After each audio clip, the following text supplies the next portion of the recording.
It's Mr. Jingle's Day, y'all, so get out your masks, trench coats, and big-ass kitchen knives as we dive right into episode 3. Get ready, this one's a doozy. We start off with the Night Stalker trying to break into the infirmary where Brooke, Chet, Ray, and Rita are all hiding. After he smashes the window in, Ray decides they should all split up and the slowest will be the one to get axed. Survival of the fittest. Before they can all Game of Thrones shame Ray for his idiotic idea, the Night Stalker breaks through and starts slashing at Ray. Chet tackles him out of the way, saves Ray, and runs off without finishing him off. Finish him! Going back to our other trio of friends we left endangered at the end of the last episode, Montana and Trevor try to get Xavier to calm down when a big old flaming bag of poop flies through the window. The three discover a group of Mr. Jingle's lookalikes playing a prank on them, revealing that it's Mr. Jingle's Day, a holiday that the locals like to celebrate on the anniversary of the Camp Redwood Massacre. As irony would have it, the real Mr. Jingles murders the tacky impersonators and cuts off one of their ears while the other three make a break for it. Brooke and Rita get separated from Chet and Ray as we see them fall into a pit of spikes, Chet getting it the worst of them both. We're brought back to Jingles as he stumbles upon peeing Jingles' impersonator. Through the lookalikes rambling, we hear that 1. He clearly thinks Mr. Jingles is another prankster, and 2. His mom paid the others to let him join in the quote-unquote fun. Jingles studies him for a moment before moving on and letting the charity case walk off unharmed. Brooke and Rita are waiting back at the cars for the others when Brooke suggests leaving to go get help. Rita accuses her of leaving them to fend for themselves, and in our first big twist of the season, we see Rita stab Brooke in the neck with a syringe full of horse tranquilizer, confirming her possible connection with Mr. Jingles. We're then brought back to a week ago when not Rita, but psychiatrist Donna Chambers goes to the asylum to talk to our dearly departed Dr. Hopple about Mr. Jingles. Chambers states that she's been able to get new information out of such serial killers as Ted Bundy, John Wayne Gacy, and she thinks she can do the same with Mr. Jingles. Dr. Hopple claims that some people are just plain evil, but Chambers believes otherwise. Hopple allows Chambers to interview Richter, where she gets him to talk by telling him it's not his fault. She believes that Vietnam turned him into a killer, and even goes so far as to blame the rampant growth of pornography. She claims that if she can pinpoint what made him snap and do what he did, she can prevent further murders from happening. Jingles also reveals he never remembers killing those kids, but that the doctors told him he had a psychotic breakdown. Chambers says she needs to see Richter in his natural habitat, so she goes ahead and provides him his trench coat and knife and details on how to escape the asylum. When Richter asks why she's helping him, she says, "I have my reasons." Then we meet the real Nurse Rita, driving along to the sweet sounds of Chicago. She confronts Donna for following her into the gas station on her way to Camp Redwood. But Chambers works her charm, and Nurse Rita says the girls should convoy. Donna responds with a creepy statement saying, "If you ask me, all those murders are because of the availability of pornography and the objectification of women in our culture." Rita exits the disgusting gas station bathroom to see that Donna's car is gone. She gets in her own car and pulls out only to be surprised by Donna in her back seat. Donna gives a menacing smile, and we cut back to real time where Donna's watching Brooke struggle to stand. Ray sees Chet passed out from the pain and decides to tell the horrific story of his junior year at college. During a recruiting ceremony at his frat house, Omega Psi, a new drunk recruit fell down the stairs, knocking himself unconscious. Ray believes that the recruit is dead and tells the other frat brothers that he will take care of it. Ray puts the supposedly dead recruit in a car and starts rolling it towards the cliff. And right then and there, of course, the recruit wakes up. Ray tries to stop the car and grab the recruit, but he fails and the car continues off the cliff, but not before the recruit rips off Ray's watch. When Ray heard the recruit's car was found, he knew it would only be a matter of time before they found his watch, and likely Ray himself.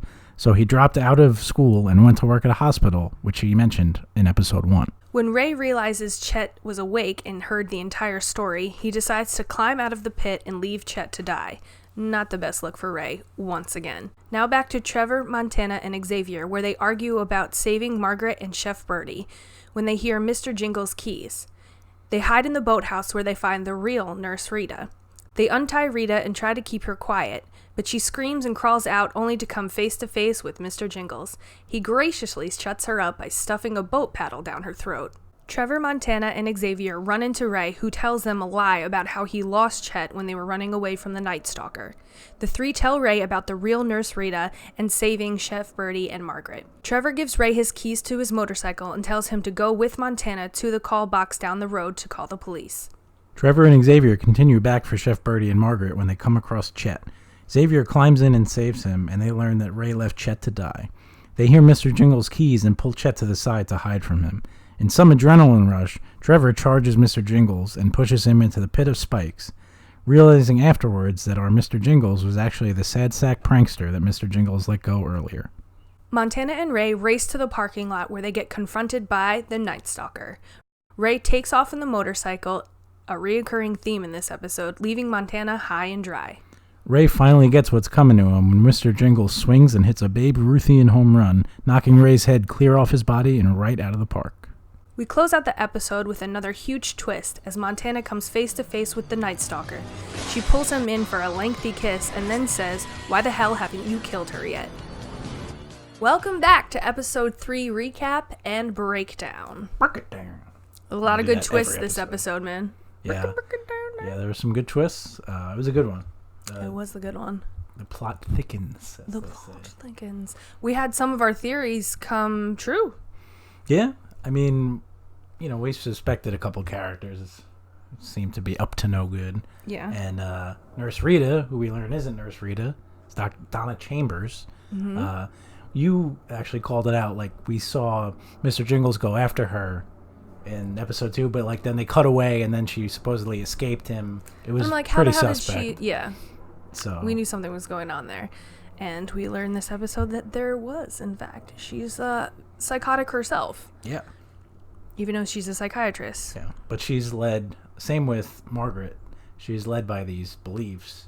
And there seems to be a link there. Who knows if they're working together. Yeah, there seems to be a link between them and the fight against, I guess, what would you say? The evil in the world, the filth in the world, yeah, all pornography, the filth, the cleanliness, pornography. Yeah, the objectification of women in the media and their culture today. Yeah. But she was going on a rambling when she met up with the real Nurse Rita at that gas station, mm-hmm. when she said, the murders happened because of pornography and objectification of women.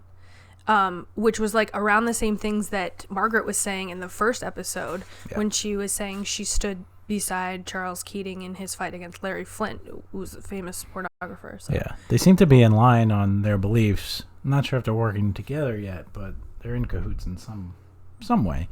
But even Mr. Jingles, when you saw Don Chambers talking to Jingles, he said when she showed him the newspaper and you saw Margaret's face, he was basically like, even just looking at her, I want to stab her. Yeah, so something happened between them. And I thought it was pretty weird when... Another thing I thought was weird was he said he doesn't remember killing those children, but the doctors told him he had a psychotic break. Yeah. So I think that was very telling. Yeah. And could point to that thing where the hitchhiker saw her covered in blood and she was still awake at that point and like standing up. Yeah. We didn't see Margaret at all in this episode. No, we didn't. So who knows what she's doing during this whole thing. Yeah. We also still have not seen Chef Birdie. No, but in the preview for the next episode they show her. So obviously she hasn't been forgotten. No. They keep mentioning her too. They keep saying, we got to go save Margaret and Chef Birdie. You got to go save them. And Trevor seems to know more about them than the other kids because Trevor's the one that says we have to go back for Chef Birdie and Margaret. Or specifically Chef Birdie, she's good people. That's what he says. So I'm like, oh, so clearly he knows them more. Because for a little bit I thought maybe Chef Birdie's another ghost. Yeah. I don't know. They didn't mention the ghosts yet. A lot of weird stuff going on. Yeah. One thing of note, near the beginning of the episode, Nurse Rita mentioned, like when they were trying to bang on the door, she saw that it wasn't Mr. Jingles. She's like, that's not Mr. Jingles. Who the fuck is that psycho? So clearly this whole thing with the Night Stalker wasn't part of whatever plan she has going on. No, she's like, this is a wrench in what we had. Also, another thing that kind of adds to her helping him get back to his natural habitat, because that's what she said, she needs to see him in his natural habitat again and see what made him snap that night, is that pit of spikes. To our knowledge, he got out that night. Yeah. So she had to have made that pit before he got there. Yeah, unless they were set up way back when. Maybe. I don't know. Or, yeah, maybe Margaret or Donna set it up. Yeah, in that pit, as Chet mentioned, I mean, he mentions Rambo, and he called, that's kind of thing they set up in Vietnam, which is, we know where Jingle's, got his violent tendencies from. When we find out that it's Mr. Jingle's day, the anniversary of the massacre, and we see these pranksters that are locals that I guess do this every year, come, and whoever's staying at the camp or whoever's in town, they dress up as Mr. Jingles and they kind of terrorize the neighborhood, kind of like a mischief night before Halloween. And we see when Mr. Jingles kills the impersonators or the pranksters or whatever, he only takes one of their ear. But this time I've noticed that every ear that they show he takes has an earring in it. And I don't know if that means anything, but they did make a point to mention how the Night Stalker was looking for jewelry when he broke into Brooke's apartment. Yeah, I don't know if there's a connection or I don't know. Yeah, we were trying to figure out whose ears he was taking because it seems to for a while it looked like it was just women, but now he's taking some men's, and like you said, it did have an earring, so maybe it just seems to be random. Yeah, and then when he comes face to face with the other prankster, we see that Mr. Jingles has somewhat of a heart, that he kind of picks and chooses people that may deserve to die, kind of. Yeah. Because he sees maybe himself in this poor kid that has an inhaler, he is overweight, we learn that his mom paid the other kids to let him join in on these pranks, and Mr. Jingles kind of just lets him go. Yeah, which is the first time really you've seen him just not killing somebody besides Nurse Rita or Donna Chambers, or I Donna, should say. Yeah, we're kind of getting a glimpse into Jingles and what makes him tick. Nurse Rita or Donna, I'm just gonna keep calling her Rita. She kind of basically sets him up like, hey, here's your knife, here's your trench coat, there's Camp Redwood, go have some fun. And she says, trust your instincts. So basically like, go ahead and do what you want to do. And one of those things is letting that kid go, kind of showing that he's not completely cold-blooded, but still, I mean, he's murdered like 15 people already. So yeah. There's issues there. He's not a nice man. No, but there's some redeemable qualities, which Donna Chambers is all about. She's like, if we can find what makes you tick, that it's not your fault that you're doing this, Vietnam made you a killer. She's trying to rid the world of... Yeah, she says you could have the distinction of being the last serial killer. Yeah, okay. Yeah. She's got a little ahead of herself. A great scene. I loved the music. When you see the real Nurse Rita, she's driving down in Chicago, If You Leave Me Now. Great song. And then perfectly, like as she's driving off and she thinks Rita just disappeared, or Chambers just disappeared, you have Maneater playing, oh, here she comes, and then she just kind of rises up. I love that scene. That was a great scene. And that menacing stare that we've not seen from Rita. And at first you don't know if she killed her, but then you find out later that she had her tied up. Mm-hmm. So she's not a killer, but she's happy to have people killed. She doesn't care. Yeah, which is kind of like Margaret in a sense. Now, we haven't seen her kill anybody, but she kind of made it seem like it was okay to the Night Stalker as long as you're doing God's work. Mm-hmm. So the two of them are nuts. Yeah.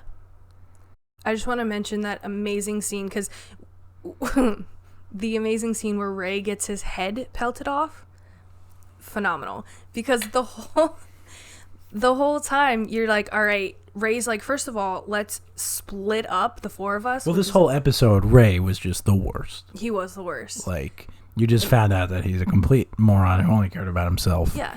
And then let's Chet die when Chet just saved him previously from the Night Stalker. Yeah, he didn't care. And you think he works in a hospital, like, as a orderly or whatever. An orderly. Yeah, you would he think. Quit school. Yeah. You would think he would know something, or at least try to save him, but he's just trying to get out. And then finally, his like fourth time of just trying to run away, he just gets caught. Yeah. I did think there's a theory that I saw in some videos that this is some sort of Groundhog's Day, and it repeats over and over again, which is why you see different stills of people in previews as opposed to what you're seeing in the actual episode, and I'll provide examples. But like when the bag of poo's thrown in the in the preview, he called the shit poop. In the preview, it shows Mr. Jingles throwing it through, but in the episode, if you freeze it, it's a masked face because it was the pranksters, not Mr. Jingles. Then there's also a shot of Ray still in the pit of spikes trying to help Chet, and there's Mr. Jingles standing over the pit with a thing of gasoline. So I don't know what that is about, if it's like an alternate scene, if there's an alternate universe, but when Ray's leaving, he says, suck my... Yeah. What does he say? He says, suck my nuts, Camp Redwood. See you in another life. So he could come back as a hitchhiker, as another ghost. Yeah. Stuck there. It could be an alternate scene in this movie set. It could be another day in this Groundhog's Day theory. So I know you're giving me steak. I don't know if I believe it either, but there's ground to it. Throw it to the wall, see what sticks. What was weird to me was Trevor and Xavier in this episode, and their like insistence on shaving. Let's not shave Chef Birdie. Their insistence on saving Margaret and Chef Birdie, and they're trying to play hero the whole time, and like, yeah, we could save him, and then they save Chet, and then he's like, oh, there's Mr. Jingles, I'm gonna go get him. And my favorite line of this episode, his knife versus my goods. That's oh my god, such a fantastic. Like a line that would be in Expendables or in any of your action movies. Exactly. But that was great, but it was just weird. They had a weird vibe going on with them. Yeah. I still think Xavier. I feel like Xavier thinks that this was set up. Maybe like he talked to Margaret and said that he can kind of study serial killers by coming here, and he knew this would happen, but didn't know he was in danger. And he's kind of, I feel like he's playing for the cameras this whole time. He might be. So which is like another theory that it could be a film set. Yeah. But that could be a lie. That could have just been Margaret's way of getting Xavier to bring all the kids there so that they could play out this whole that's scene. True. I don't know if it's an act, but Xavier was like very much a weak person in this episode. He was like crying the whole time, breaking down, not doing very much to help any situation. He just kind of like followed Trevor wherever he went. Yeah, and Trevor played the hero. Mm-hmm. I feel like they were like looking at each other like they were both in on it. I mean, Trevor's acted and has like career. Maybe Xavier like let him in on this and was kind of like, hey, maybe this will be both our big breaks. Yeah. I think he just, I don't know if he's actually in on it, on everything yet, but he did like kind of let them in and bring them here because he thinks that like people are filming and this is going to be his big break. That's my theory. Yeah. That I just thought of all by my onesies.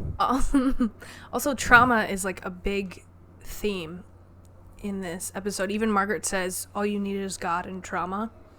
And each character we've now seen like some sort of, a few characters we've seen some sort of traumatic thing. Like Brooks had something traumatic, Xavier's had something traumatic, Chad has had something traumatic, Ray, Jingles, Margaret. Gone through all of them kind of with a bad background. Yeah. Now I want to jump to the end where we think the Night Stalker's going to kill Montana, but then she brings him in for a make-out sesh, and we're like, what? At first I was just like, there's Montana again. But then clearly they had some kind of interaction in the past. Arrangement, because she's like, why haven't you killed her yet? Yeah. Clearly, I'm assuming talking about Brooke, because this whole time we were like, why is the Night Stalker so obsessed with Brooke? And this is apparently why. Now we need to figure out why Montana's obsessed with Brooke. Yeah. Because as far as we know, they met that day in the aerobics class in episode 1. Yeah. Maybe she had eyes on her before. I don't know. Maybe Montana could just be jealous, want to be the only girl in the group, so she wants her killed. I feel like there's a little bit more to that than that. But, that was kind of like, what is going on? Yeah. She was the only one where I thought it was kind of just completely innocent, but Yeah. no, she's Wrong. got some evil intentions. Ryan Murphy's got another one up his sleeve. Yeah. And overall, a lot happened. You had a couple twists. One we saw coming, one we didn't. Yep. And I'm excited for the next episode. I just want to know. They always do this in American Horror Story. Like, you want to know what's going to happen next. Like, where is this going? What is actually happening? Like, I know what we're watching, but what's actually going on? Yeah. Like in Roanoke, you're like, okay, what? Yeah. That was a good one. That was a good one. Maybe the last good one. I didn't say that. What? All right, well, that's it. That's the recap and breakdown. I hope you enjoyed it. Come back for episode 4. Let us know what you think, as always. Yeah. We want to hear some theories. You know, we've been watching some other videos, seeing other kinds of theories out there, as Jamie's gone through a few. I like to kind of go and fresh myself, just go off of what's in the old brain here. But there's only so much going on up there. So please give me more info, whatever you think. Let's hear it. Yeah, definitely comment your theories. If you have anything interesting to add, something that we missed, we would love to hear it. And we'll see you next time for episode 4. See ya. Bye.